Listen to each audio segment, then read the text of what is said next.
The gentleman will suspend and the clock will suspend. Mr. Struck, you are under subpoena and are required to answer the question. Are you objecting to the question? If so, please state your objection. Mr. Chairman, I object. The gentleman does not have standing to object. There is no point of order. No point of order here. The point of order, it should be heard. The gentleman will state his point of order. My point of order is that intentionally or otherwise, this demand puts Mr. Struck in an impossible position. He is still an employee of the FBI, and FBI counsel has instructed him not to answer the question. The gentleman's... If we have a problem with this policy, we should take it up with the FBI, not badger Mr. Struck. The gentleman's point of order is not well taken. It's right on point. No, it's not. Mr. Struck, are you objecting to the question? And if so, please state your objection. Mr. Chairman, two things. One, I do not believe I am here under subpoena. I believe I am here voluntarily.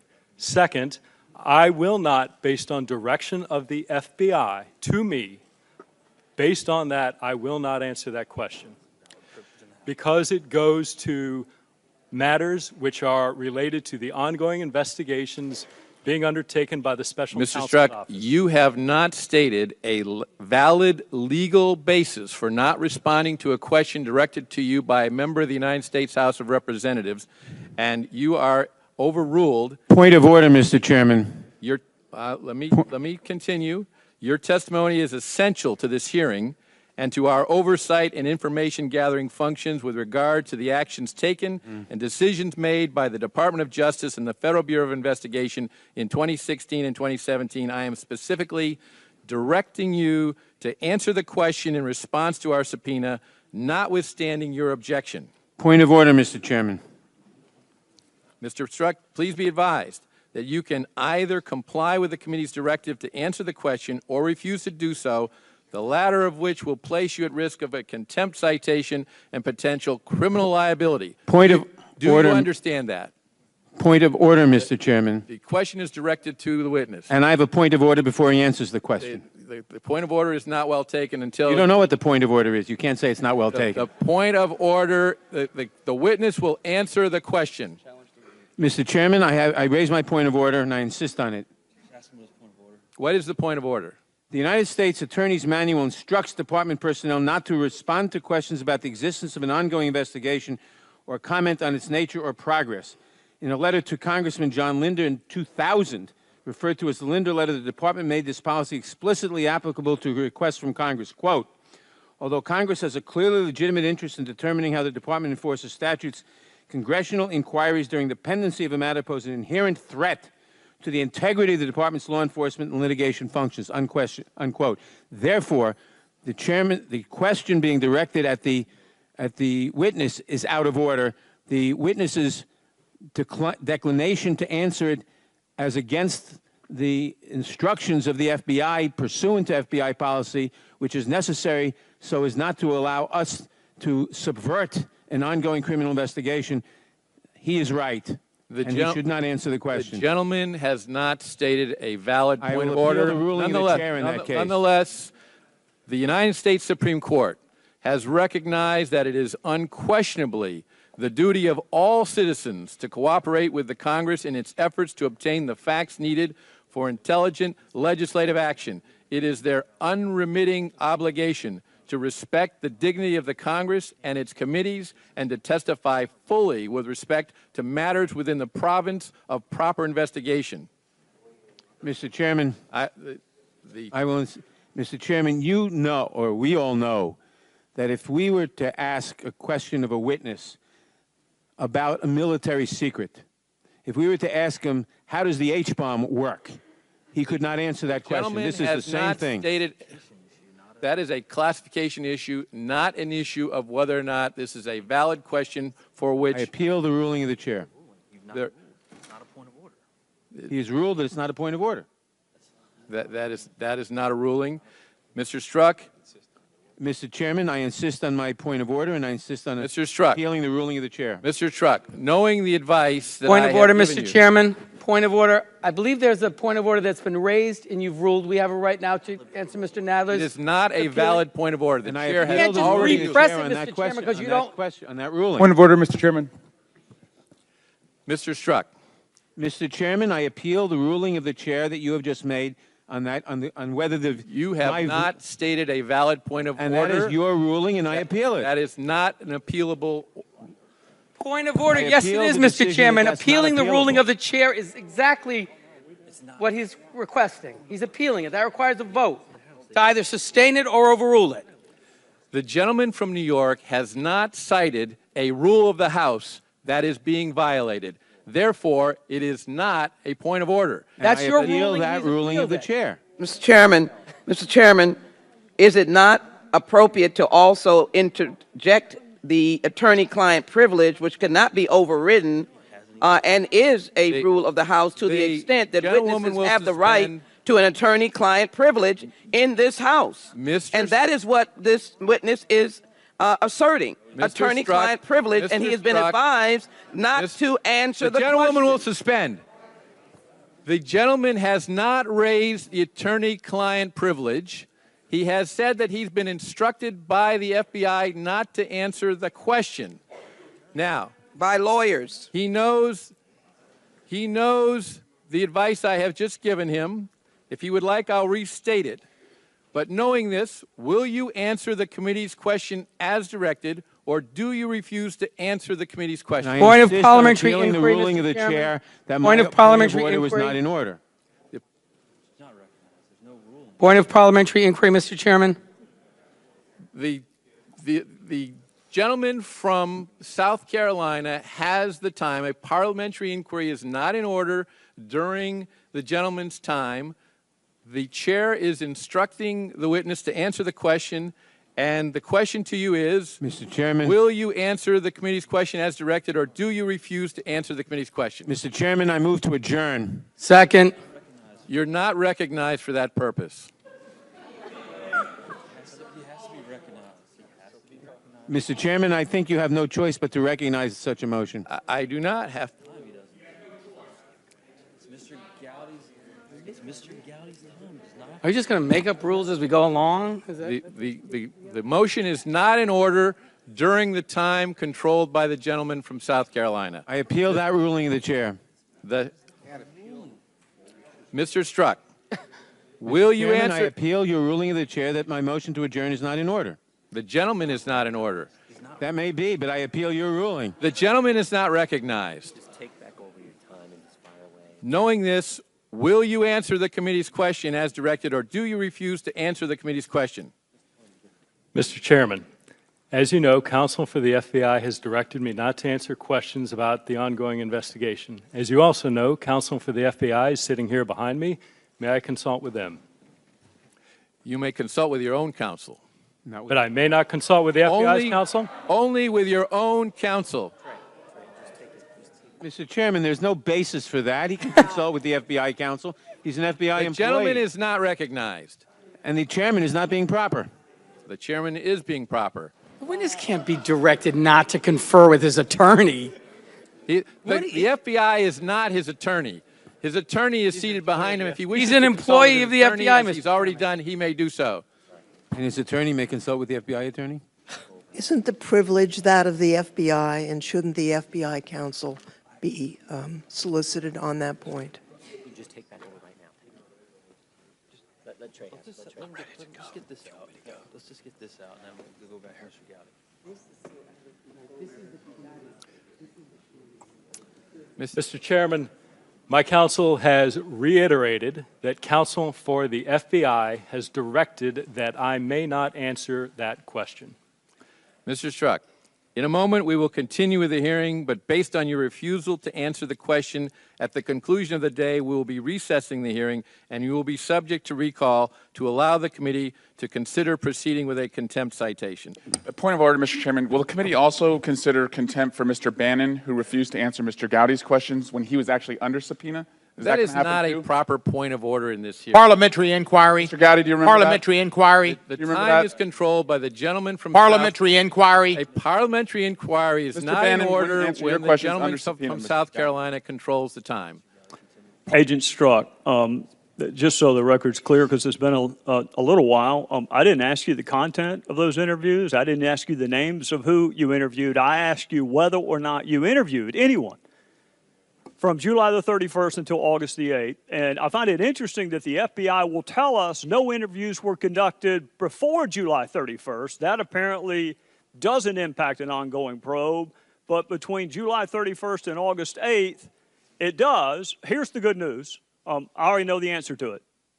I went and looked at the file. The first interview that I can find is on August the 11th of 2016, which is 11 days after it began, which makes me wonder, on August the 6th, so you hadn't interviewed anyone, you're investigating this alleged Russian collusion with the Trump campaign, you're the lead investigator, you originated the investigation, you're the point of contact, you drafted the document, and here you are before you've interviewed a single solitary witness saying F Trump. Then that same day, your colleague, Lisa Page, wrote, maybe you're meant to protect the country from that menace.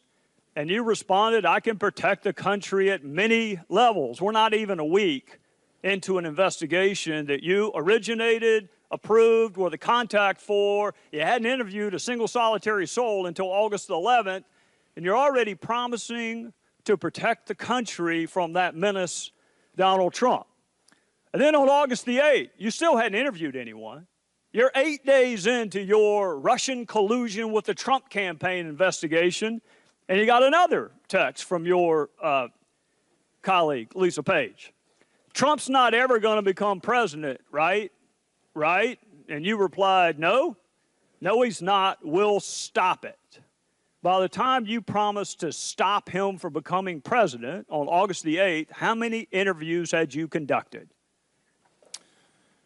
Mr. Gowdy, so two answers to that. One, with regard to how many interviews had or had not been conducted, I have been directed by counsel for the FBI not to answer that question. Second, sir, I think it's important to take those texts in the context of how they were written and what they meant. And someone may ask you that question, Agent Strzok, but I didn't. I asked you how many people you interviewed before you wrote it. If you want to get into context, let one of my other colleagues do that with you. Here's what I want to know. Who's the he and he's not? He is then candidate Trump. So when you said, no, Donald Trump's not, in connection with the question, going to become president, what's the it? Chairman We'll Gowdy. Stop it. Chairman Gowdy, that text needs to be taken in the context of which I'm asking, look, if you want to have a debate over a two-letter word, we're going to have to do that some other time. What and who did you mean by it? Mr. Gowdy, as I've stated, that text was written late at night in shorthand. I don't care when it was written. About. I don't care What's whether it was important to longhand, understand cursive. I don't care about any of that. I want to know what it meant, Agent Strzok. It would be his candidacy for the presidency, wasn't that tough? and my sense that the American it's not that tough. population would not vote him into office. Right, right. Well, we hadn't gotten to the will yet. Well, I'm trying to cut to the chase and explain the text. The will is the American people. Is that right? That's your testimony. The will stop it. You were speaking on behalf of the American people. Is that correct? Mr. Gowdy, what my testimony is and what I said during extensive asking of this question during my prior interview is I don't recall writing that text. Are you denying writing the text? What I can tell you is that text in no way suggested that I or the FBI would take any action to influence the candidacy of Agent candidate Strzok, Trump. that is a fantastic answer to a question nobody asked. Yeah, Mr. Gowdy, you asked what I My question meant. to you is Chairman, the witness wheel. going to be permitted to answer the You question said- posed? After the conclusion of Mr. Gowdy's questions, if there is a question that he has not had the opportunity to answer, he will be given additional time to do that. The witness will. Well, you look forward to that. Mr. Gowdy's now, and he will not be interrupted by others. So your testimony. His time has a couple of expired, weeks Mr. ago- Chairman. Your By testimony 2.5 a couple of minutes. weeks- It's going to be tough for me to get through it if I keep getting interrupted. Your testimony a couple of weeks ago was the we meant the American people, which I found confusing because on November the 7th, which is the day before the election, you said this.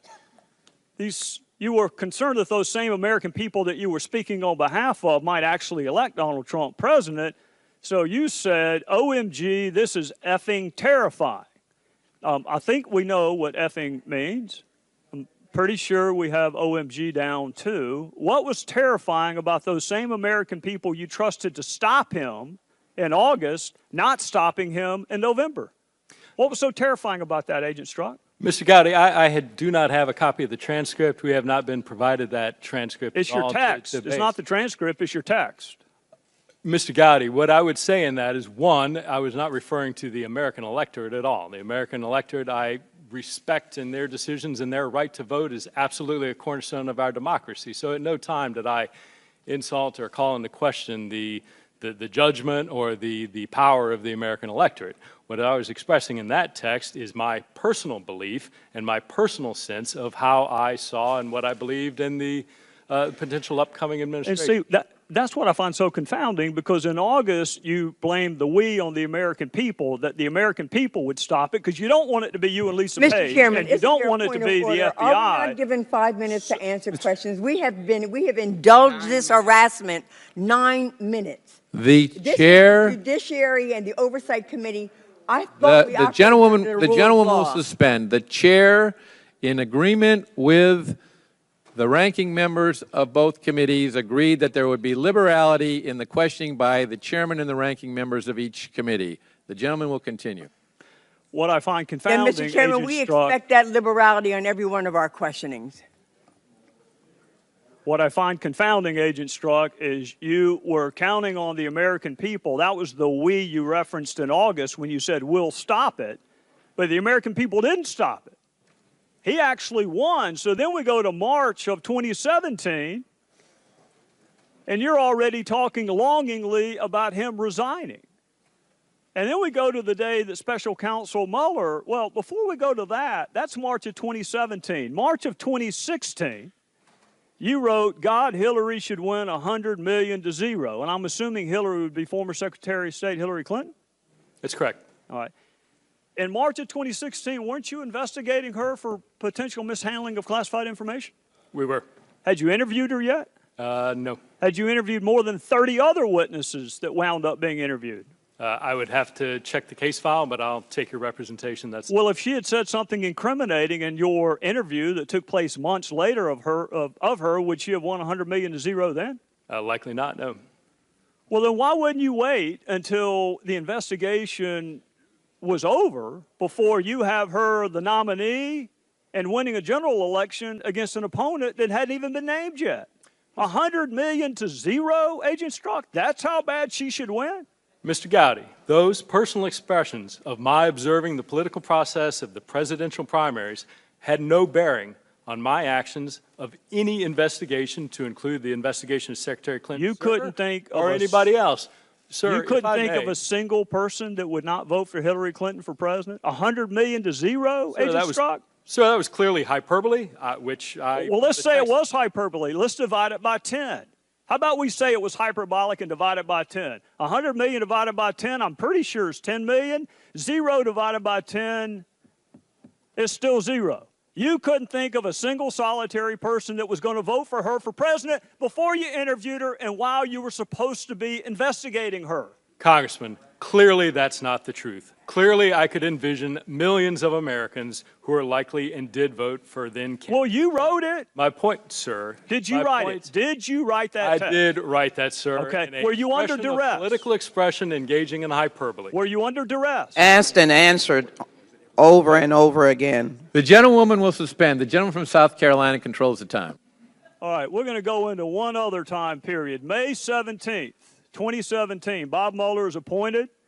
Your friend Jim Comey's been fired. He's already leaked the memos to his law professor friend, and Mueller is special counsel. Do you remember how long it took for you to start talking about impeachment after Bob Mueller was appointed? I don't, sir. 1 day. 1 day. And you were talking about impeachment. And for anyone who may have missed it the day after his appointment, Agent Strzok, you did it again 5 days later. Now, how many interviews had you done as part of the special counsel team within the first 5 days of his appointment?